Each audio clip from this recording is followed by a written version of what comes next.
done extensively since then, but any payroll professional starting out, I would, I suppose at the very, very first step, I'd have a documented workflow for each monthly payroll or each payroll period.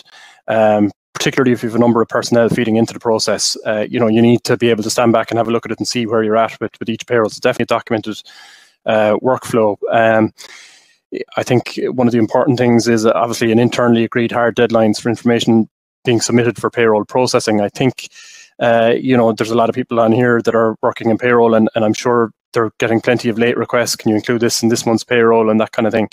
I think you need to be clear with your deadlines from the get-go, and try not to be too flexible with them. Try and adhere to them as strictly as you can. Payroll within our company, then, it involves, I suppose, a strong overlap between finance and HR. I know some companies payroll sits within HR, other companies it sits within finance. I think, given the nature of payroll, it's very much a hybrid of the two.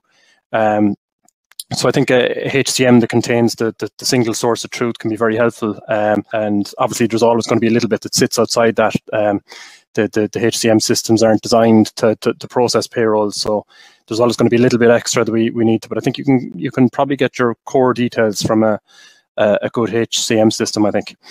And I suppose finally, in terms of the reporting, I suppose one of the challenges is that the reporting you get from various different payroll softwares in across different regions can look very, very different and take on different formats. So if you can try and keep your output reports in similar formats across regions, it makes it I think a lot easier when you're trying to analyze it and drill down into certain details.